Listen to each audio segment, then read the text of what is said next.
Hi, I'm Lucas Merriweather Buford. I'm Phineas Caractacus Cromwell. And I'm Abigail Beatrice Cormac. And this is episode 3 of Antiford on Air.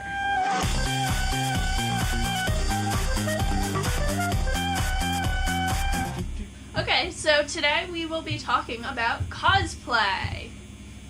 What is cosplay? How do you cosplay? What should you cosplay? Steampunk, of course.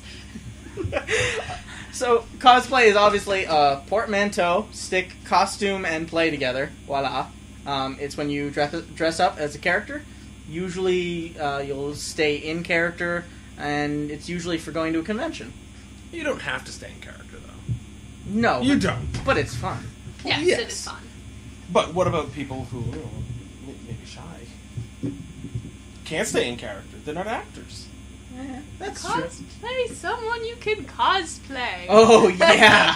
That helps. That really, really helps.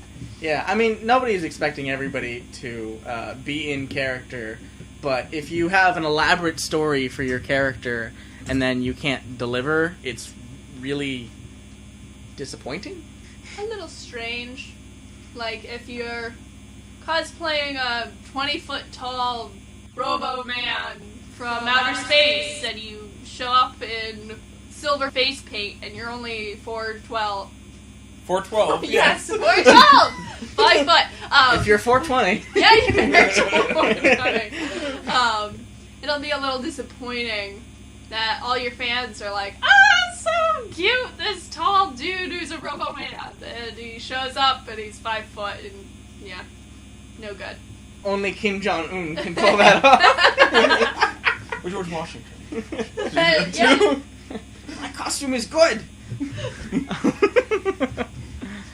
So, usually what helps is to create a character that you can base your costume around.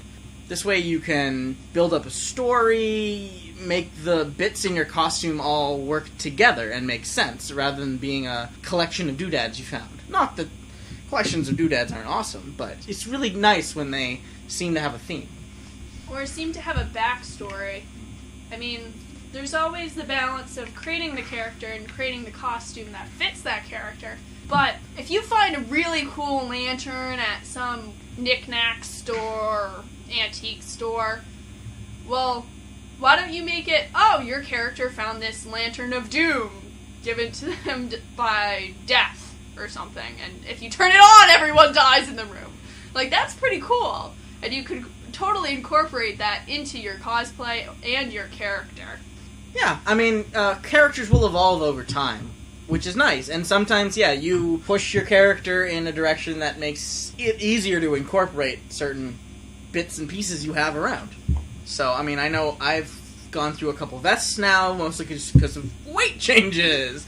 So now my character's fancier, because my fancier stuff is bigger. Or, sometimes your character just changes over time. Originally, when Abigail was first created, she was blonde. I do not look good blonde. I've never been a blonde. I don't want to bleach my hair and fry the ends, so she became a brunette. Just because ease. So, don't feel like you're being lazy by being like, okay, I'm just gonna wear this because it's what I have. And Make it your character. And making certain aspects easier will allow you to focus on other aspects of the character or costume. Yeah. Ultimately, it makes everything easier.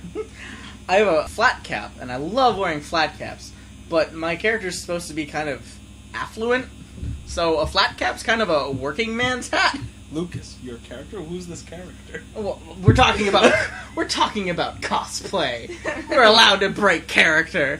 So I've been looking for top hats because it fits the character much better than a working stiff's hat. You're a grease monkey. You're an engineer. I'm a head grease monkey. Both of you are grease monkeys. I went to school for it. He was. I prefer grease gorilla. So, yeah. Clothing, yeah. You Where wear do it. you get it? Where can you find clothing? Everywhere. Clearly, but You can for find cosplay, dumpster. you're gonna wear a Grateful Dead T-shirt cosplay? Why not? It depends on what you're cosplaying. Yeah, it depends on what you're cosplaying, but But not You're steampunk. not- yeah. No. I just, just keep a lookout all the time. I found both my vests at Sears, to be honest, at different times. That's nice. Yeah. I found all my vests at thrift stores. Or made them. Yeah, thrift stores are awesome. Definitely great. And then if you buy something at a thrift store, you don't feel so bad about modifying it, aka destroying it to make it look different. Well, Hopefully. If you spend, $15 or $20, which is great, on a really nice tux jacket that, you'll feel, that's antique, you'll feel bad ripping it apart. Only a little. I feel much it's worse. not as bad, tearing apart a $400 one, but... I feel much worse spending $40 on something and then, seam ripping it and going, oh god, I hope I know how to put this back together. But if you don't want to alter stuff, Lucas had a really good point. Always keep a lookout at regular department stores. Right now, Forever 21 has awesome blouses. I'm a Lolita, so I'm always looking for that perfect Peter Pan collar, sort of 20s to 40s look. And they're full of them for $13 a blouse. So I just bought a shit ton of them. Mainly for work, but I look for work and cosplay. And Lolita. The other thing about creating a character to cosplay is the character really, as we said, it has to be something that you can pull off, but not just like physically or the stuff you have, but you really should think about how outgoing or how Not boisterous, or shy your character is going to be. Making a believable character, try basing it off something of yourself. A small part, blow it out of proportion, or focus on just one aspect of yourself, and really work off of that. If your character is in some way like you, then it's a lot easier for you to stay in character. Yeah, I guess the point is really you have to be able to be comfortable wearing your character. Wearing the clothes that you've decided for your character. If your character a 2-foot leather bicorn is not easy to wear all the time. If your character's scantily clad, make sure you're comfortable walking around like that. Mm-hmm. If your character's extremely flamboyant, make sure you're comfortable wearing a purple shiny suit. Especially in public. Yeah, you'll surprise yourself how things change when you're being stared at. And sometimes things change in a way that you go, ooh, I want to do more of this. This is great. But don't focus on what other people will think of your character, of you, with the way that you're dressed. Most of the people in, at least the steampunk community, are very open, very encouraging. Oh yeah, definitely a wicked open, comfortable group. They won't make fun of you for what you're wearing. Yeah, because they're probably wearing something extremely crazy themselves. So, and the third episode of Antiford on Air. Night, everyone.